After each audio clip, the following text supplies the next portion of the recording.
Beleza. A palavra que eu vou trazer para os irmãos hoje é um nome de um filme, né? Esse filme se chama A Hora do Pesadelo, né?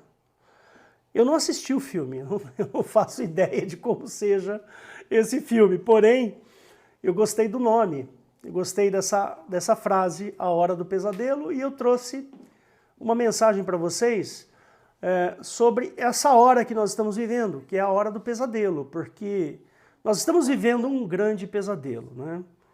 Então nós precisamos entender bem qual que é a situação espiritual desse momento, para que a gente possa lutar contra o que está acontecendo, né? Vamos abrir as nossas Bíblias em Atos capítulo 27. Hoje a gente vai ler bastante a Bíblia, então se prepara aí que você vai ler bastante a Bíblia, hein? Amém.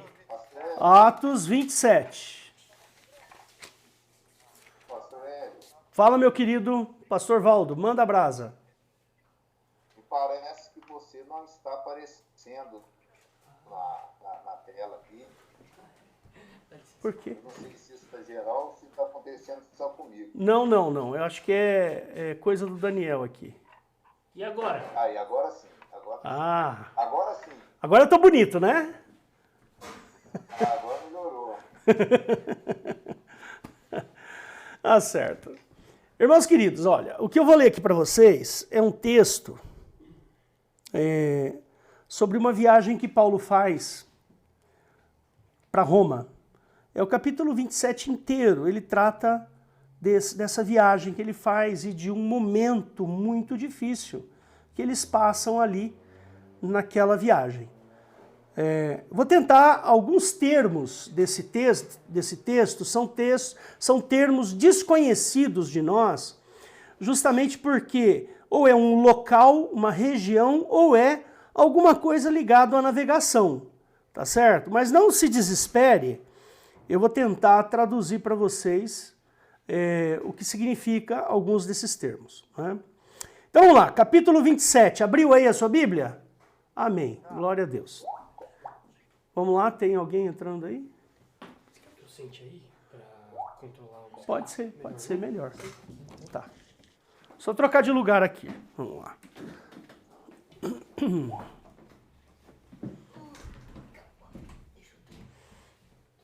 Então vamos lá, capítulo 27 diz assim: E como se determinou que havíamos de navegar para a Itália, entregaram Paulo e alguns outros presos, ou seja, Paulo estava preso nessa situação, né? E alguns outros presos a um centurião por nome Júlio, da corte Augusta. E embarcando nós em um navio adramitino, prestes a navegar pelos lugares da costa da Ásia, partimos, estando conosco Aristarco Macedônio de Tessalônica.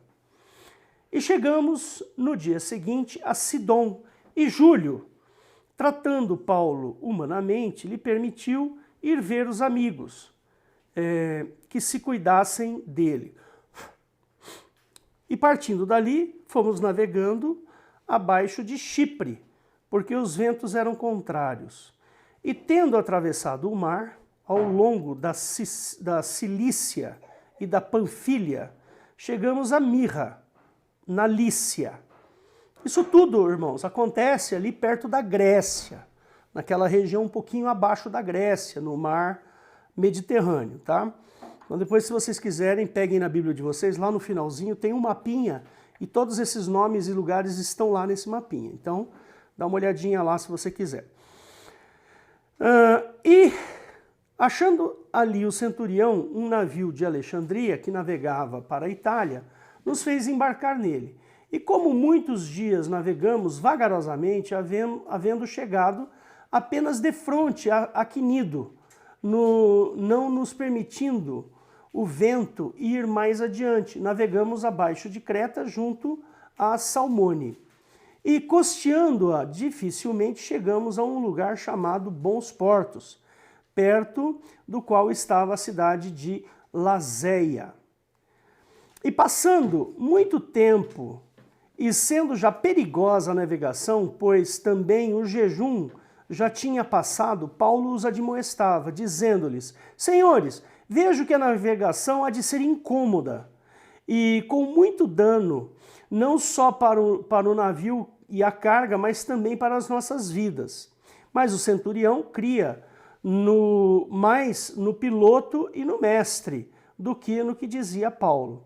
E como aquele porto não era cômodo para invernar, os mais deles foram de parecer que se partisse dali para ver se podiam chegar a Fenice, que é um porto de Creta que olha para o lado do vento sudoeste e noroeste e invernar ali.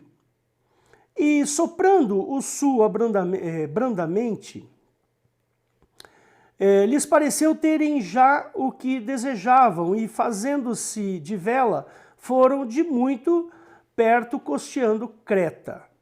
Mas não muito depois deu nela um pé de vento chamado Euroaquilão, e sendo o navio arrebatado e não podendo navegar contra o vento, dando de mão a tudo, nos deixamos ir à toa.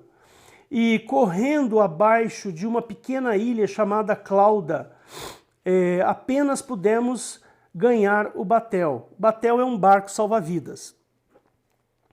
E levado este para cima, usaram de todos os meios, cingindo o navio e temendo darem à costa de Sirte, amainadas as velas, assim foram à toa.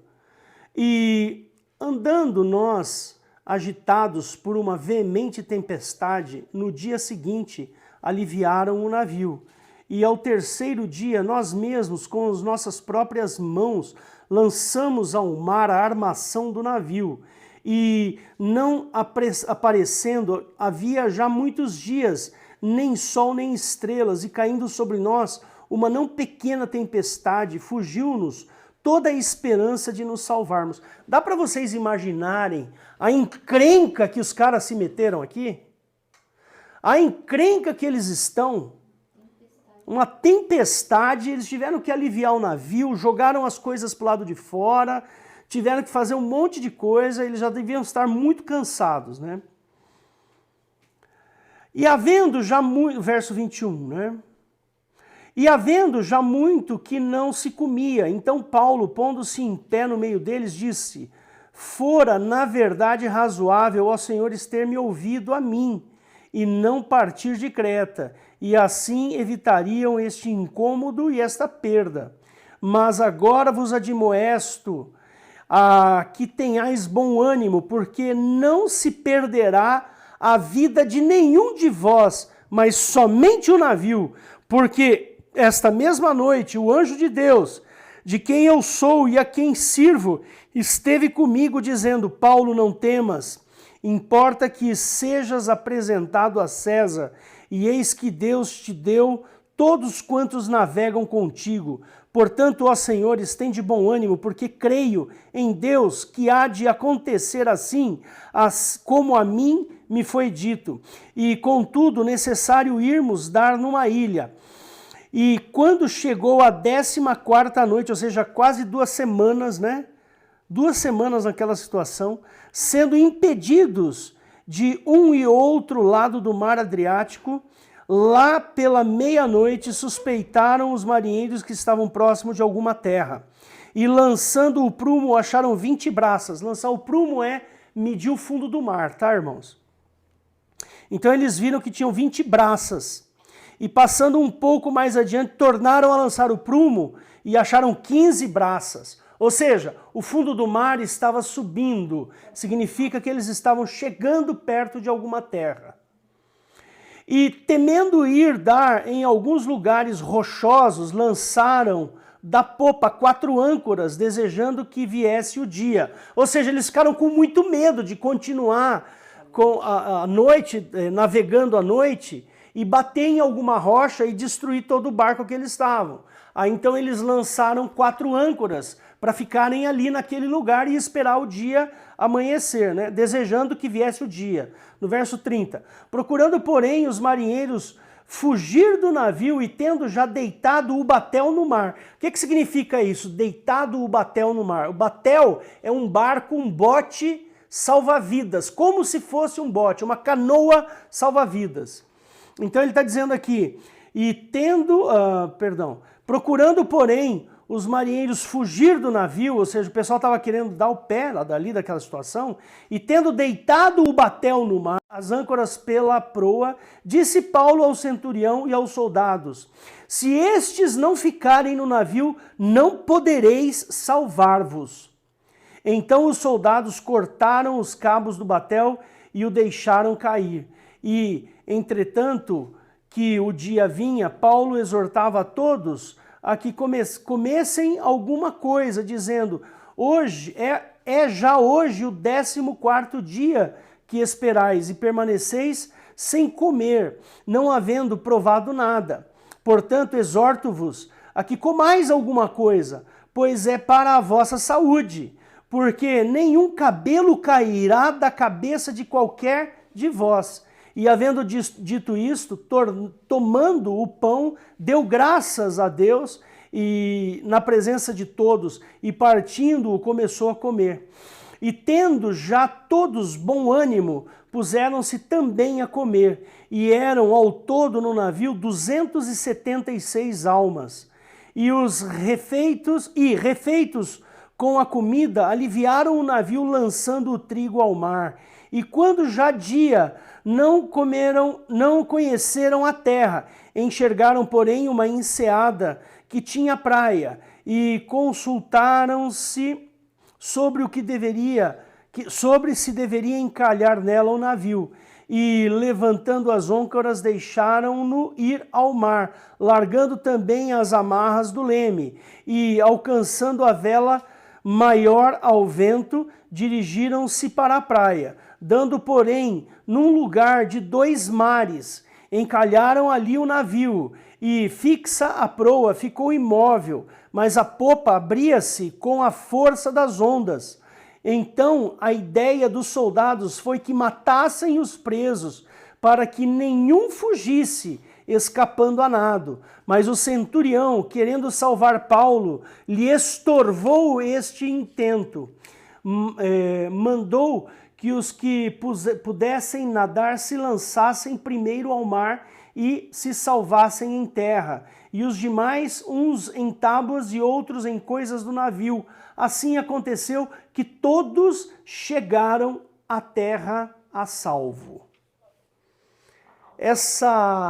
Esse relato é uma coisa assim interessante, né? Talvez seria interessante depois os irmãos pegar uma Bíblia numa versão um pouco mais atualizada e ler o texto para tentar encontrar a emoção, né? Entendendo todas as palavras e encontrar a emoção dessa situação, né? Muito bem, irmãos. A hora do pesadelo. Você quer uma hora de pesadelo pior do que essa, Daniel? Você está num navio, o navio está numa baita de uma tempestade, você tem que começar a lançar coisas ao mar, você não está vendo terra para nenhum lado, aquelas ondas gigantes açoitando o navio, 270 pessoas naquela situação. Não, e o barco da época deveria ser uma coisa... Exatamente, né? Então você imagina que pesadelo que eles estavam passando ali, né? Um pesadelo tremendo. Então, irmãos, por isso que eu escolhi a hora do pesadelo, né? Muitos momentos da nossa vida nos parecem um pesadelo, né? Não ocorre conforme a nossa imaginação. Ou seja, eu não queria estar nessa situação dentro de um navio afundando. Aliás, Paulo pegou e tinha advertido a todos. Falou assim, ó, não vamos, porque vai ser incômodo. Né? Se a gente for por esse caminho, vai ser incômodo. Vai dar ruim. Vai dar ruim, como diz hoje em dia. Né? Vai dar ruim, né? Tá certo? Paulo adverte que não seria uma boa opção fazer aquela viagem naquele momento, pois pressentiu o incômodo. Realmente quase se perderam 276 almas. Está ali em Atos, no verso 37, 27 e 37. 276 almas. E nós também estamos num barco que está fazendo água. Essa é a situação que nós estamos nesse momento. Nós estamos na época do coronavírus. Eu quis falar isso porque, como está gravado, né, nós estamos na época do coronavírus. Talvez não tenhamos muita clareza sobre o potencial letal desse vírus, mas esse vírus causa uma pneumonia devastadora, com alto risco de óbito. E até para que as pessoas que estão assistindo a gravação possam se situar, nós estamos no início de abril, quando já temos cerca de 10 mil pessoas confirmadas com coronavírus e 500 mortes. Aqui no Brasil, exatamente. Aqui no Brasil. Então, irmãos, é uma pneumonia grave, gravíssima. E essa pneumonia, e esse vírus, né? Ele é um vírus que vai alcançar todas as pessoas. Todos nós seremos portadores de anticorpos deste vírus, ou seja, teremos contato com o vírus. Não tem jeito. Então nós precisamos nos cuidar para que, quando isso acontecer, nós possamos estar preparados, munidos, entendidos. Então, irmãos, esse isolamento social não é brincadeira, é uma coisa muito séria, muito, muito séria. Talvez a Eliette, ela está nos ouvindo, também ela é médica e ela pode atestar isso que eu estou falando. Então, irmãos, o coronavírus é um barco furado e a água está entrando por todos os lados. E esse barco, uma hora, ele vai fazer água completa. E nós precisamos nos cuidar. O que acontece, o que eu tive estudando aí há alguns dias, significa o seguinte, que quando a população começa a ter contato com o vírus, para que vocês tenham uma ideia, né? As pessoas vão ter o contato com o vírus, 90% das pessoas não terão sintoma algum. O pessoal estima de 86% a 90% das pessoas não terão sintoma algum. Desses 10%, 14%, de 10% a 14%, terão algum sintoma. Desses 14%, 20% dos 14% serão acometidas de uma pneumonia, que poderá ser de leve a moderada. E 2% dessas pessoas que foram acometidas de uma pneumonia terão uma pneumonia grave e será necessário intubação e UTI. Quando a gente fala em números de uma população, parece que 2% não é quase nada, né? 2% são 2 pessoas dentre 100.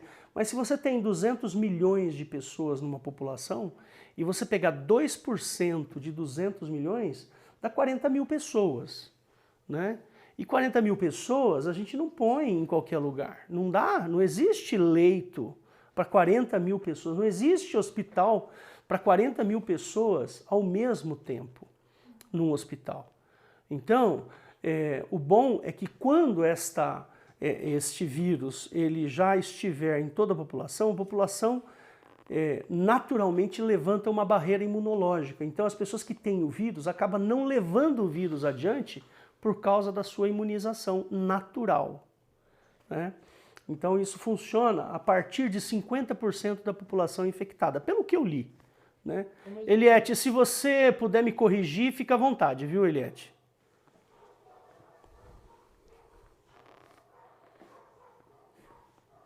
Glória a Deus. Então significa que eu estou indo bem, né? Amém. Muito bem, irmãos. Então nós vivemos, né? Para que vocês saibam, nós vivemos a hora do pesadelo. Eu posso sair na rua, irmãos, hoje, ter contato com esse vírus, adquirir uma pneumonia, eu não sei se eu estou no grupo de risco ou não.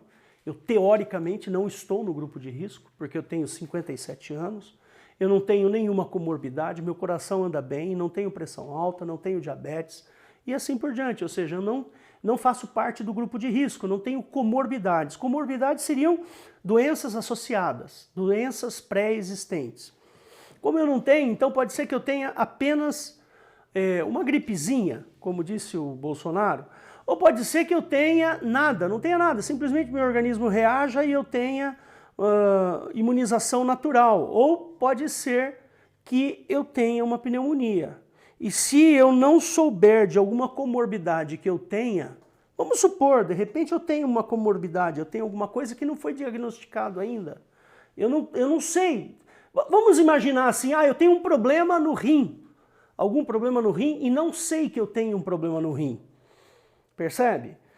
Então eu venho, pego esse vírus, por causa do meu rim eu posso desenvolver uma pneumonia grave e morrer. Ou seja, todos nós estamos num barco furado que uma hora esse vírus ele vai chegar e nós precisamos estar preparados. Não é brincadeira, irmãos.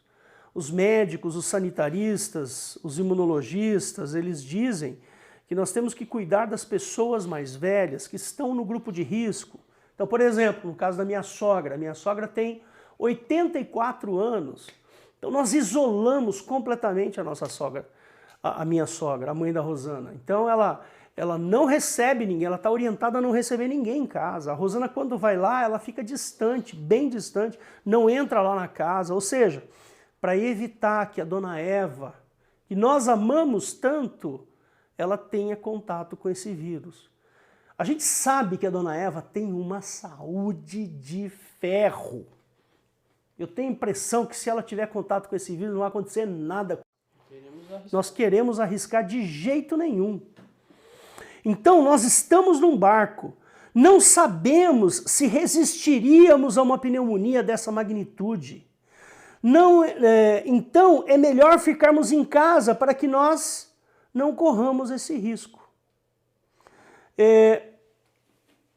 Nós vivemos num mundo onde é sempre a hora do pesadelo. Não tem jeito. Dá uma olhada lá, abre em 1 João capítulo 5, verso 19. Abre aí, Daniel, por favor. 1 João capítulo 5, verso 19.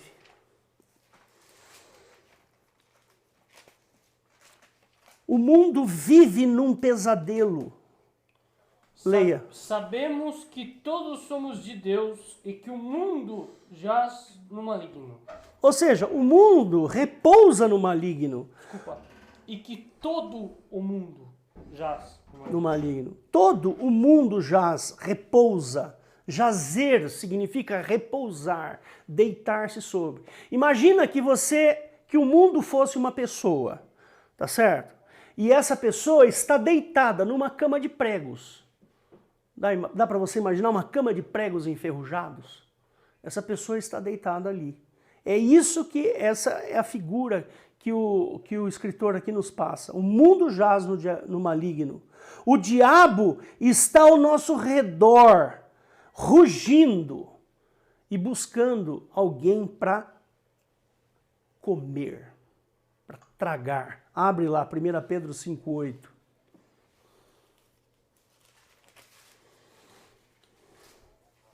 Pedro 5, verso 8. Sede sóbrios, vigiai, porque o diabo, vosso adversário, anda em derredor como leão, bramando, buscando a quem possa tragar. Então tá aí. O diabo está ao nosso redor, irmãos. Isso não sou eu, não é o Hélio que está falando. É a Bíblia. A Bíblia fala que do teu lado, ao teu redor, está o diabo te rodeando o tempo inteiro. Né? Por isso que Jesus falou assim, né? Viremos nele e faremos nele morada. Porque o diabo não pode entrar em você. Quem pode entrar em você é somente o Espírito Santo e Jesus. Porque é promessa de Cristo. Mas ao redor, tentando puxar o seu tapete o tempo inteiro, está quem? Está o diabo. O diabo está aí. Eu queria mudar um pouquinho só de assunto, só para a gente poder entender um fato histórico. Eu queria que você abrisse em Levítico capítulo 17. Nós não vamos ler tudo não, tá? Porque o capítulo 17 de Levítico é longo e trata de um assunto muito interessante. Então vamos lá, Levítico, capítulo 17. Aqui ele trata do sangue de uma mulher menstruada. Então aqui ele vai tratar de, entre outras coisas, do sangue de uma mulher menstruada ou de uma mulher com hemorragia. Ok? Então o escritor aqui de Levítico, ele manda o terror para cima de uma mulher que tem menstruação ou hemorragia, ou uma hemorragia por causa de algum problema ali no útero, né? Então, abre lá em Levítico, capítulo 17.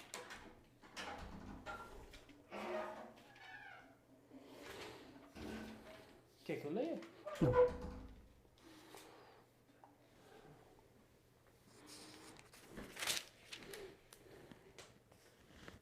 Peraí, não é 17.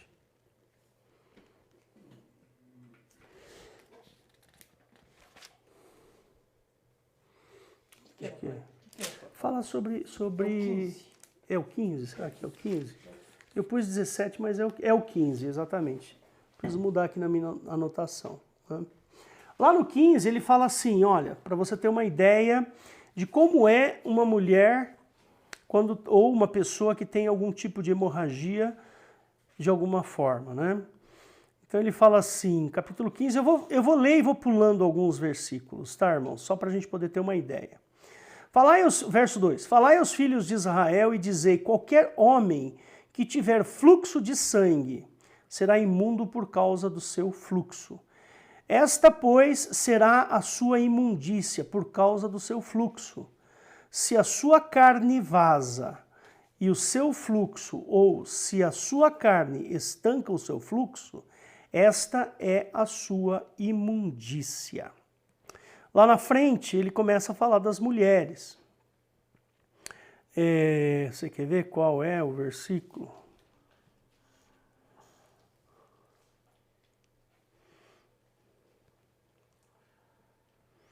Verso 25. Também a mulher, quando tiver o fluxo do seu sangue por muitos dias, fora do tempo da sua separação, ou quando tiver um fluxo de sangue por mais tempo do que a sua separação, todos os dias do fluxo da sua imundícia será imunda, como nos dias da sua separação.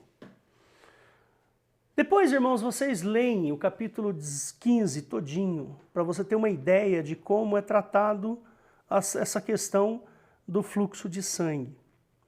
Se você tiver contato pela lei de Levítico, pela lei de Moisés, se você tiver contato, encostar numa mulher que tiver um fluxo de sangue, uma menstruação, você também se torna imundo até o fim do dia. E você tem que tomar banho e você tem todo um ritual de purificação. Então, queridos, é um pesadelo uma mulher ficar menstruada. Se tem uma coisa difícil no Velho Testamento, era uma menstruação feminina. Coitada das mulheres. Naquela época não tinha absorvente feminino. Você imagina a dificuldade que era para uma mulher. E aí acontece um fato interessante. Tem uma mulher que ela tem um fluxo de sangue e ela chega para Jesus. Onde é que está esse versículo? Eu devia ter anotado aqui. Marcos 5. Marcos, Puxa vida, esqueci de anotar, hein? O relato mais completo é Marcos 5. Vamos abrir lá em Marcos capítulo 5. Vamos ver o pesadelo dessa senhora. Vamos ver o pesadelo dela? 21. Marcos 5, 21. É muito lindo essa... Sabe por que é muito lindo esse relato? Porque, assim, na época bíblica, na época de Jesus, nos tempos de Jesus, essas questões da lei de Moisés eram questões levadas muito a sério, eram levadas ao pé da letra. Então, se uma mulher ela tivesse um fluxo de sangue e tocasse em alguém, essa pessoa no qual ela tocou, essa pessoa também seria imunda, né? A pessoa que tocou na mulher menstruada é imunda também.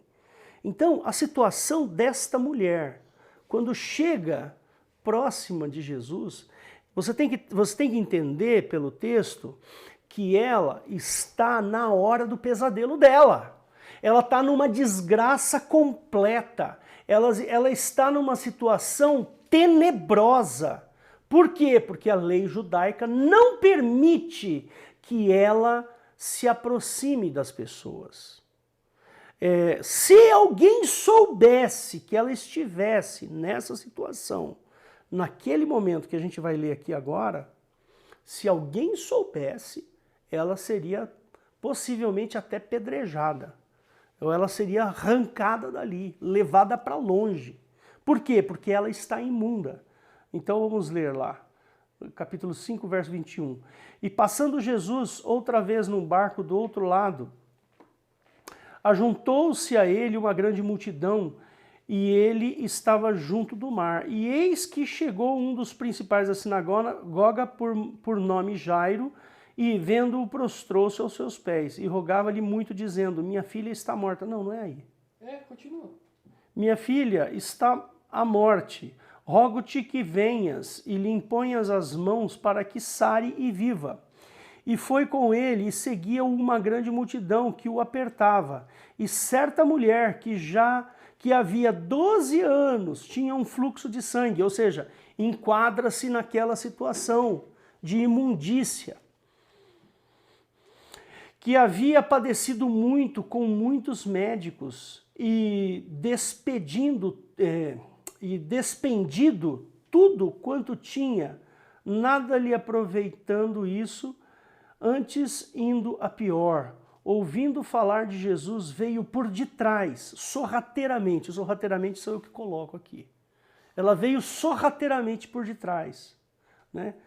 Entre a multidão, e tocou na sua veste. Então ela estava correndo um risco muito grande. Por quê? Primeiro, ela estava no meio de uma multidão, ou seja, ela estava tornando, segundo a lei de Moisés, todos aos quais ela tocava para poder chegar até Jesus, tornando todos eles imundos.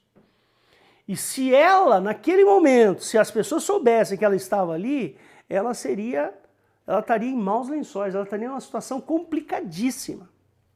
Mas ela, mesmo assim, sofrendo do jeito que ela estava sofrendo, por estar doente e por ter a carga da lei nas suas costas. Então ela tinha um pesadelo. E no verso 28, porque dizia, se tão somente tocar nas suas vestes sararei, e logo se lhe secou a fonte do seu sangue, e sentiu no seu corpo estar curada daquele mal. E logo Jesus, conhecendo que poder de si havia saído, que poder de si mesmo saíra, voltou-se para a multidão e disse, quem tocou as minhas vestes? E disseram-lhe seus discípulos, vês que a multidão te aperta, como dizes, quem me tocou? E ele olhava ao redor para ver a que isto fizera. Então a mulher, que sabia o que lhe tinha ocorrido, temendo e tremendo, aproximou-se e prostrou-se diante dele e disse-lhe toda a verdade. Ou seja, naquele momento, ela correu um enorme risco. Ela está morrendo de medo. Ela correu um enorme risco. Ela podia ter sido apedrejada naquele momento. Ou seja, ela ter relatado para Jesus que ela estava imunda, segundo a lei de Moisés, no meio de todo aquele monte de gente. Aí Jesus falou assim, e ele disse, filha, tua fé te salvou, vai em paz e ser curada deste teu mal. Estando ele ainda falando, chegaram alguns dos principais da sinagoga e disseram tal. E assim vai. Ou seja, aquela mulher estava numa sinuca de bico naquele momento. Que situação complicada. Quer ver uma outra situação complicada, mas muito complicada, que uma pessoa passou, né? Vamos abrir lá em Levítico capítulo 13, só para você ter uma ideia dessa situação aqui, ó. Levítico capítulo 13. Aqui em Levítico 13, no 13 e no 14, depois você lê em casa, tá? Você pega, abre a sua Bíblia e leia Levítico capítulo 13 e 14, mas com paciência, tá bom? Bastante paciência. Porque aqui em Levítico 13, o legislador aqui, ele vai falar sobre a lepra. E ele vai falar bastante sobre a lepra, o que é a lepra, como deve ser tratada a lepra. Então, vamos lá. No verso 2 ele fala assim: quando um homem tiver na pele da sua carne inchação, ou pústula, ou mancha lustrosa na pele de sua carne, como praga de lepra, então será levado a Arão, o sacerdote, ou a um dos seus filhos, o sacerdote. E o sacerdote examinará a praga na pele da carne. Se o pelo na praga se tornou branco e a praga parecer mais profunda do que a pele da sua carne, é praga de lepra. O sacerdote o examinará e o declarará imundo. Então, o leproso, assim como uma mulher menstruada, são a mesma coisa diante da lei de Moisés. E tem num determinado momento em que ele tem que falar bem alto, imundo, imundo. Onde é que está esse versículo? Acho que é no capítulo 14. Ele tem que declarar 2 vezes imundo, imundo. Bom, depois vocês leem aí, tá? Para vocês terem uma ideia. Aí ele começa a falar da barba, do cabelo, da calva, começa a falar da casa do leproso, ele começa a dizer várias coisas que têm que ser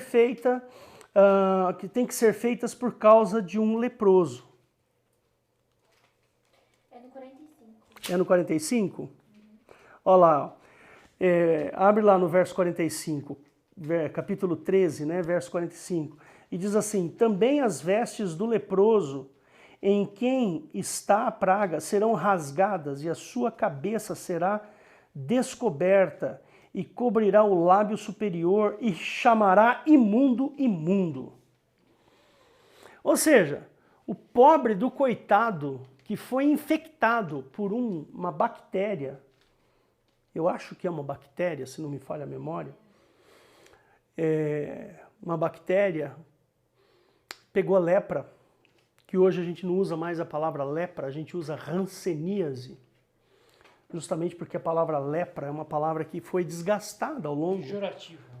Ao longo dos anos ela foi muito desgastada. Então, o hanseníase, a pessoa que tem essa doença, ela é vista como uma pessoa imunda aqui pelo Velho Testamento. As pessoas têm uma certa aversão. O texto manda fazer isso. Mas abra agora a sua Bíblia, por favor, abra em Mateus capítulo 8, versos de 1 a 4. Vamos ver o que acontece nesse momento. Mateus 8, versos de 1 a 4. Deixa que eu leio. Pronto? Abriram? Mateus capítulo 8, versos de 1 a 4. Olha que situação interessante que Jesus está aqui nesse momento. Desculpa, a sua mandou uma mensagem. Ela falou assim: a hanseníase, antigamente conhecida como lepra, é causada por infecção com a bactéria Mycobacterium leprae. Ela afeta principalmente a pele, os olhos, o nariz e os nervos periféricos. Uhum. É uma bactéria, então. Né? Amém. Obrigado, Sueli. A Sueli é bióloga, viu, gente? Para quem não sabe, ela é professora de biologia. Né? Mas muito bem. Abre lá em Mateus capítulo 8, ele fala assim: e descendo ele do monte, isso logo depois do Sermão da Montanha, né? Falando de Jesus, seguiu-o uma grande multidão. E eis que veio um leproso e o adorou, dizendo: Senhor, se quiseres, pode me tornar limpo. O conceito que o leproso tinha de si mesmo é que ele era imundo, E ele era sujo, de acordo com a lei. Né? de acordo com a lei. Agora dá uma olhada, essa parte me arrepia assim, mas me arrepia muito. E Jesus, estendendo a mão, tocou-o. Ninguém podia tocar um leproso. Ninguém. Ninguém podia encostar num leproso. Mas Jesus pôs a mão nele. Estendendo a mão, tocou-o, dizendo: quero ser limpo. E logo ficou purificado da sua lepra. E disse-lhe então Jesus: olha, não digas a ninguém, a alguém, mas vai, mostra-te ao sacerdote e apresenta a oferta que Moisés determinou para lhe servir de testemunho. Ou seja, Jesus não tinha completado a obra ainda e detonado ou derrubado a lei. Ele não tinha feito isso ainda. Então Jesus orientou: vai lá e cumpre a lei, porque você está debaixo da lei de Moisés. Então, irmãos, o leproso, pela ótica do Velho Testamento, é um imundo. Em Levíticos 13 e 14, trata da imundícia da lepra. Coitado do leproso. Porém, Jesus não viu desta maneira. Jesus enxergou o leproso como uma pessoa que precisa ser curada. Não como uma pessoa que precisa andar de acordo com a lei. Ou de isolamento. De isolamento. Porque naquela época os leprosos eles eram isolados. Tinha o Vale dos Leprosos. Isso, né? exatamente. Tem aquele filme do Ben-Hur que mostra bem isso. Muito bom esse filme, inclusive. Se vocês tiverem paciência, é um filme de muitas horas. Assistam Ben-Hur. Ben-Hur. É um filme da década de 60. Então, um cego também tem a sua hora de desgraça. Um cego tem a sua hora do pesadelo, ou a vida de pesadelo, né? Mas Jesus não enxergou dessa forma. Abre lá em João capítulo 9, de 1 a 9. Queria que você lesse, Daniel. João capítulo 9, espera um pouquinho, pessoal. Do 1 ao 9.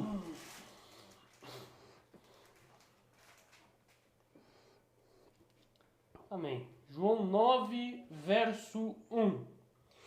E passando Jesus, viu um homem cego de nascença. E os seus discípulos lhe perguntaram, dizendo: Rabi, quem pecou, este ou seus pais, para que nascesse cego? Jesus respondeu: nem ele pecou, nem seus pais, mas foi assim para que se manifestassem nele as obras de Deus. Convém que eu faça as obras daquele que me enviou, enquanto é dia. A noite vem quando ninguém pode trabalhar. Enquanto estou no mundo, sou a luz do mundo.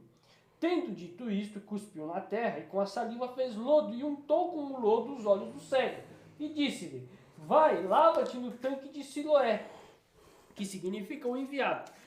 Foi, pois, e lavou-se e voltou. Os que dantes tinham visto que era cego diziam: não é este aquele que estava assentado e mendigava?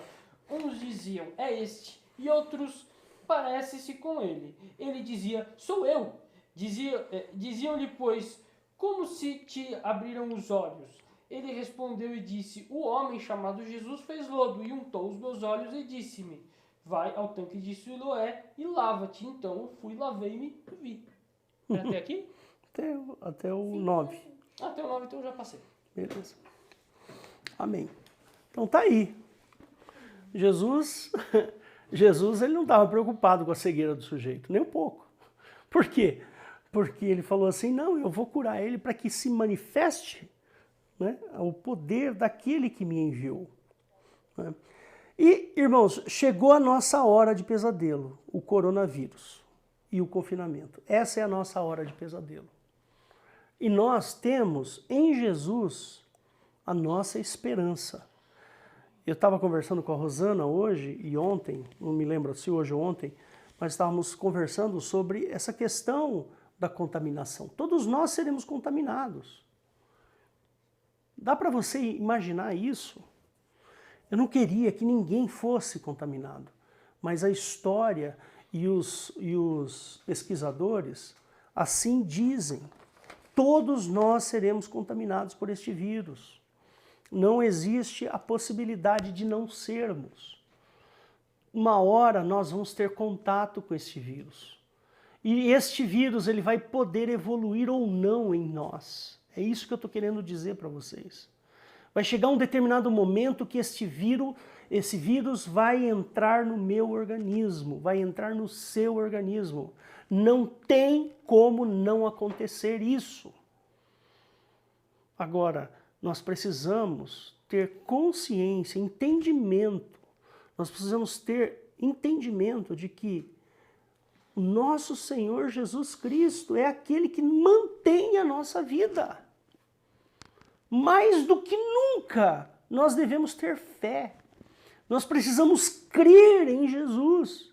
Mais do que nunca, porque nós estamos na beira de uma infecção mortal, que talvez não seja mortal para você ou para você, mas para mim pode ser mortal.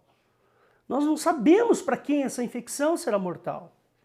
Eu não quero espalhar pânico aqui, não é isso. Eu quero fortalecer a sua fé. Ou seja, agora, mais do que nunca, você está nas mãos de Deus. Mais do que nunca.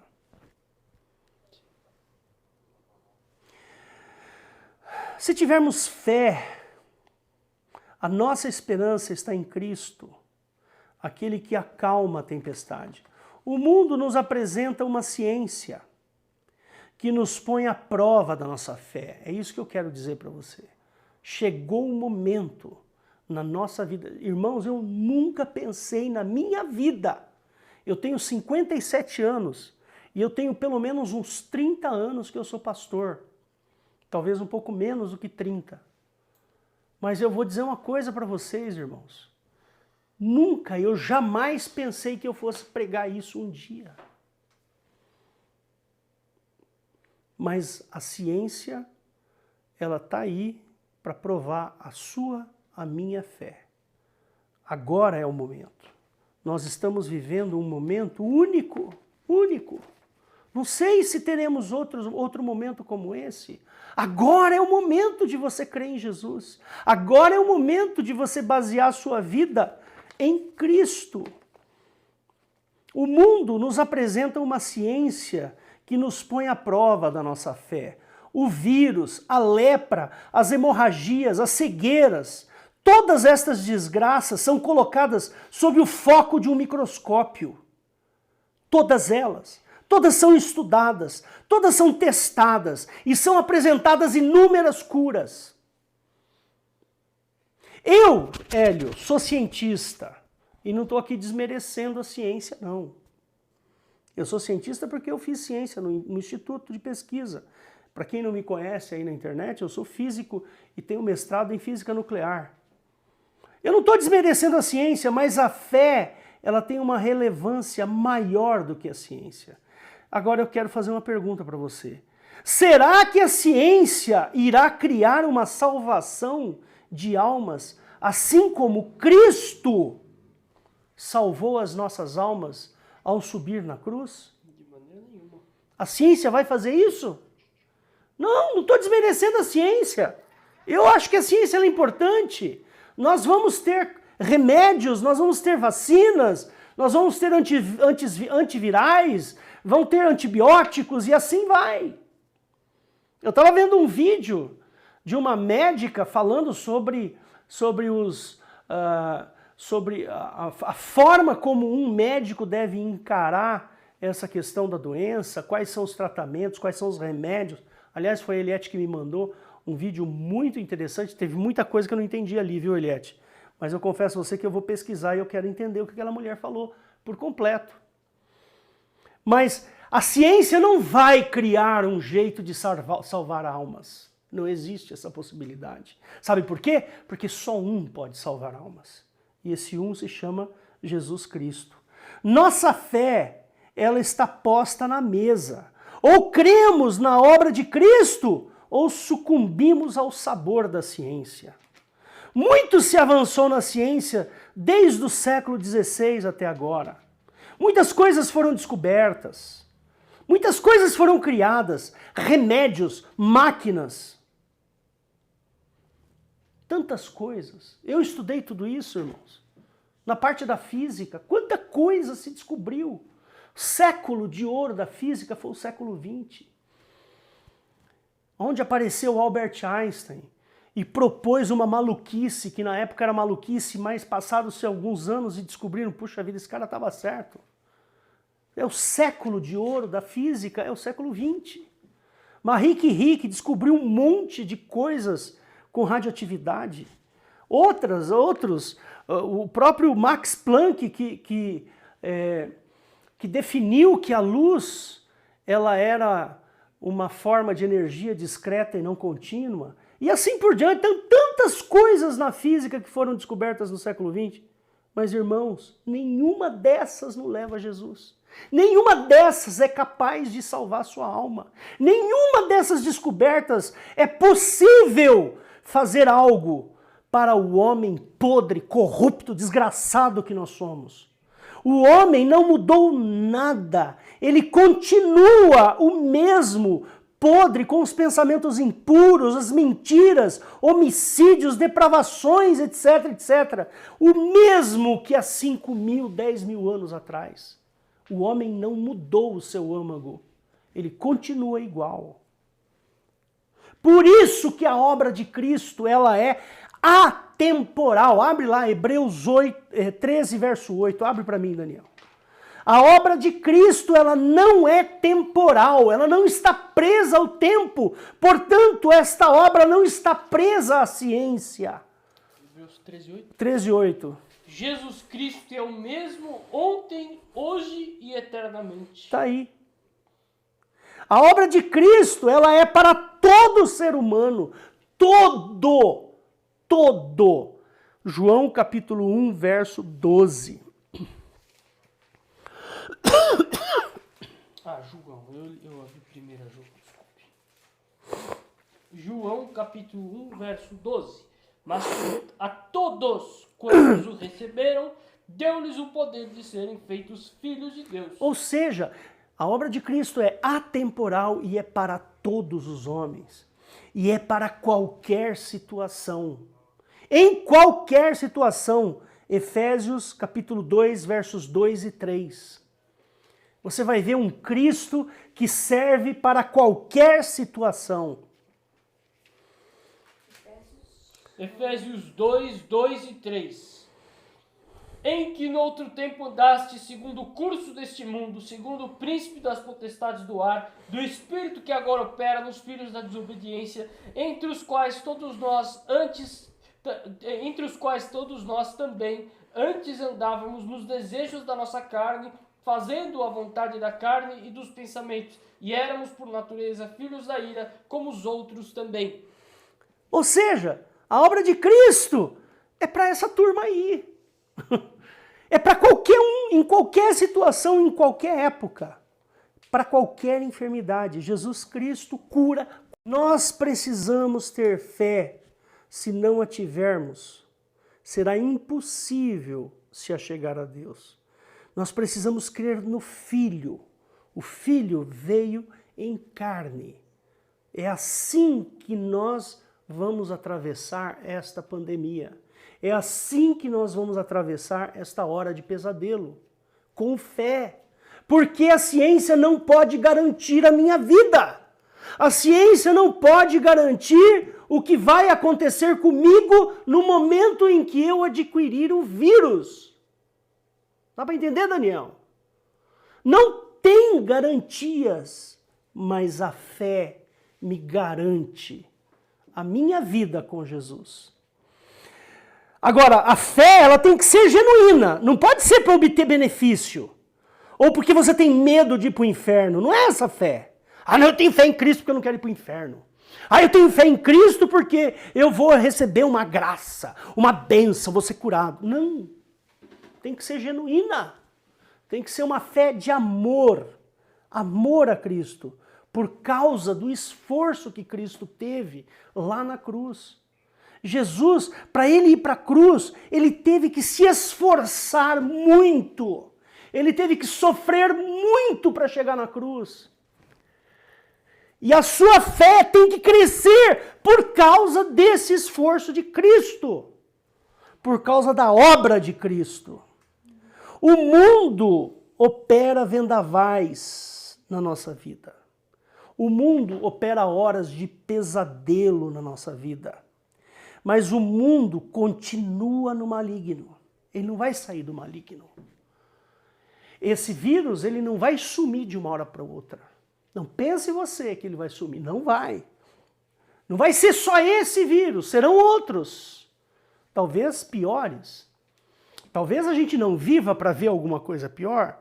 Ou talvez o ano que vem nós tenhamos um vírus pior. O mundo jaz no maligno. O mundo continua no maligno. O tempo continua passando. E as nossas vidas continuam caminhando para o fim. À medida que o tempo passa, eu fico mais velho. A cada segundo, eu fico mais velho. Meu corpo se corrompe, envelhece, se corrompe no sentido de envelhecer. Eu tinha 20 anos, agora eu tenho 57. Amanhã eu terei 60, depois de amanhã eu terei 70. E aí? O que vai acontecer? Eu vou morrer, eu vou envelhecer, eu vou adoecer. Eu terei contato com vírus, ou terei contato com alguma outra doença, ou terei um câncer, Deus me livre, ou terei um derrame, ou terei sei lá o quê. Eu tenho que basear a minha vida em Cristo. Porque o que vai acontecer daqui a um microsegundo é incerto. Eu não tenho absolutamente certeza de nada. Não tenho controle nenhum sobre nada. Nenhum sobre nada. Ou seja, ou você crê em Cristo pela fé, pelo amor da obra de Cristo, ou, infelizmente, você vai ficar ao sabor da ciência. Eu estava assistindo aquele filme, o 1917, né? E nesse filme, irmãos, é um filme sobre a Primeira Guerra Mundial, né? E é um filme que ele, de certa forma, ele acontece em tempo real. E o filme acompanha os personagens, né, em tempo real. E assim, as coisas que acontecem durante o filme, quando você chega no final do filme, você começa a olhar para o que aconteceu, você começa a pensar pelas pessoas que morreram no meio do caminho, os personagens que por alguma razão morreram por causa da guerra ou alguma coisa do tipo. Você fica pensando assim, poxa, 5 minutos antes desse fulano aí morrer, ele tava lá com a arma dele, pronto para sair na batalha, e não sabia o que ia acontecer. Levou um tiro na testa e morreu. Aconteceu alguma coisa lá, simplesmente o personagem morreu. E era o que acontecia na guerra. E eu assistindo esse filme, eu percebi o seguinte, nós, vivendo no mundo, mesmo sem vírus, nós estamos numa guerra. O diabo, ele pode fazer o que ele quiser aqui nesse mundo. Mas nós temos que nos lembrar de que não importa a guerra que aconteça, não importa a desgraça que aconteça nesse mundo, porque o mundo não é nosso. Não importa, nós estamos em Jesus. A Bíblia diz que a nossa vida está escondida em Cristo. A nossa vida não está fundamentada aqui, né? As minhas raízes não estão aqui, as minhas raízes elas estão em Jesus. E olha, eu vou dizer uma coisa para você. Se nós não pararmos para fazer essa reflexão que nós estamos fazendo agora, a gente é capaz de achar que a partir de amanhã tudo vai estar bem. Tudo vai estar em ordem. Todas as coisas vão estar normais. E não vão estar. Não vão. Eu tenho visto, eu acompanho um youtuber, eu gosto muito da área de aviação, né? Eu gosto muito desses youtubers que falam de avião e coisas assim, né? Tem o Aviões e Músicas e tem esse outro, chama Aero, por trás da aviação.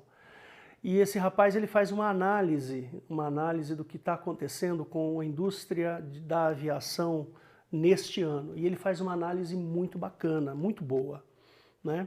Mamãe ouviu, inclusive, depois Acho que eu cheguei a passar, eu não sei se eu passei para Raquel, eu passo para você depois. Ele faz uma análise muito bacana, muito interessante. Ele fala assim que a IATA é uma associação internacional que cuida da aviação mundial.